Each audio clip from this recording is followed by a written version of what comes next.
ओम श्री गणेशाय नमः। श्री मत्स्य महापुराणे कोन सप्तत्यधिकशततमोऽध्याय। मत्स्यवाच अथ योगवतां श्रेष्ठं सृजद्भूरि तेजसं स्रष्टारं सर्वलोकानां ब्रह्माणा सर्वतोमुखं यस्मिन् हिरण्मये पद्य बहुयोजनविस्तृते सर्वतेजो गुणमयं पार्थिव्यैलक्षणे वृतं तच्पञ्च पुराणज्ञा पृथ्वीरूपमुत्तमं नारायण समुदूतं प्रवदन्ति महर्षय सा पद्या सा रसा देवी पृथ्वी परिचक्षते ये पद्य सागर सार्गुर्वस्तान् दिव्यान् पर्वतान् विदु हिमवन्तं च मेरुं च नीलं निक्षतमेव च कैलासमुच्चवन्तं च तथान्यं गन्धमादनं पुण्यं त्रिशिखरं चैव कान्तं मन्दरमेव च उद्यं पिञ्जरं चैव विन्ध्यवन्तं च पर्वतम् अते देवगणानां च सिद्धानां च महात्मनाम् आश्रया पुण्यशीलानां सर्वकामफलप्रदा अतेषामन्तरे देशो जम्बूद्वीप इति समृत् जम्बूद्वीपस्य संस्थानं यज्ञाद्यत्र द्वे क्रिया एभ्यो यत् स्रवते तोयं दिव्यामृतरसोपमं दिव्यास्ततीर्थ शताधारा सूर्यमया सरिता समृता समृतानि यानि पद्यस्य केसराणि समन्तत असंख्येया पृथिव्यास्ते विश्वे वै धातु पर्वता यानि पद्यस्य पर्णानि भूरिणि तु नराधिप ते दुर्गमा शैलचिता मलेच्छदेशा विकल्पिता यान्ययोद्धो भागपर्णानि ते निवासास्तु भागशा दैत्यान् मुर्गाना च पन्तगाना च पार्थिवा तेषामहार्णवोत यत्र तद्रसेत्यभिसंज्ञितं महापातककर्माणो भजन्ते यत्र मानवा पद्यन्स यान्तरतो यत् देकार्णवगतामहि प्रोक्तात् दिक्षु सर्वासु चत्वार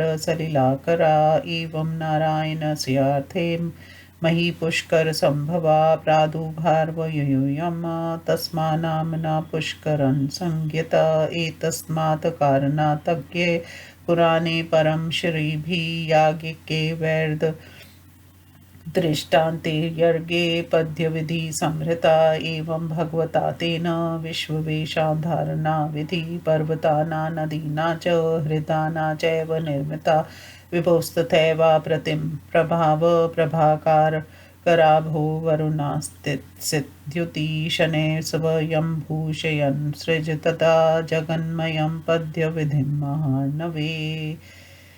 इति श्रीमत्स्य महापुराणे पद्योद्भव प्रादुर्भावे एकोनसप्तत्यधिकशततमोऽध्याय।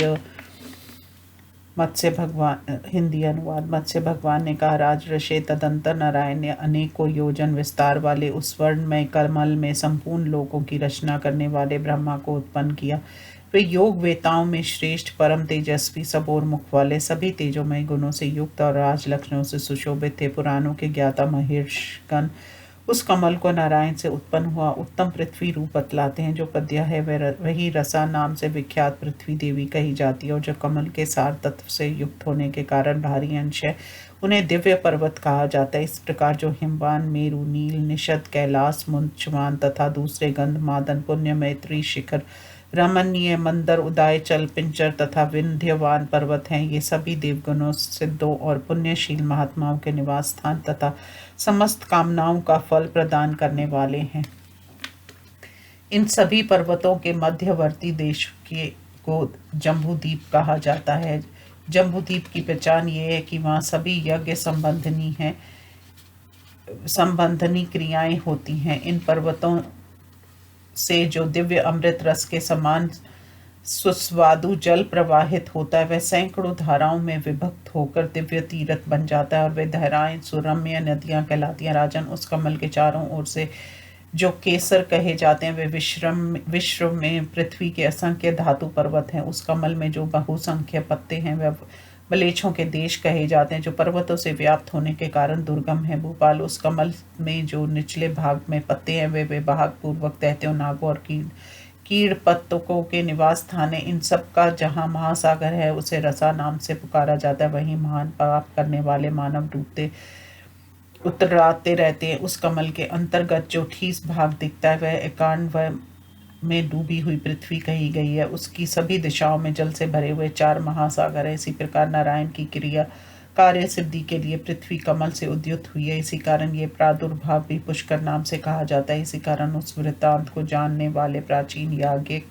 महर्षियों ने वेद के दृष्टांतों द्वारा यज्ञ में कमल की रचना विधान बतलाया है। इस प्रकार उस भगवान ने संपूर्ण पर्वतों, नदियों और जलाशयों की धारणा की विधि का निर्माण किया। तदुपरांत जो अनुपम प्रभावशाली सूर्य, सरीखे, द्युतिमान और वरुण की सी कृष्णा कांति वाले हैं, वे सर्वव्यापी स्वयंभू भगवान उस महानर में जगन्मय कमल का विध्यान करके पुनः पूर्ववत शयन करने लगे। इस प्रकार श्री मत्स्य महापुराण के पद्योदक प्रादुर्भाव प्रसंग में 169वां अध्याय संपूर्ण हुआ। ओम नमो शिवाय।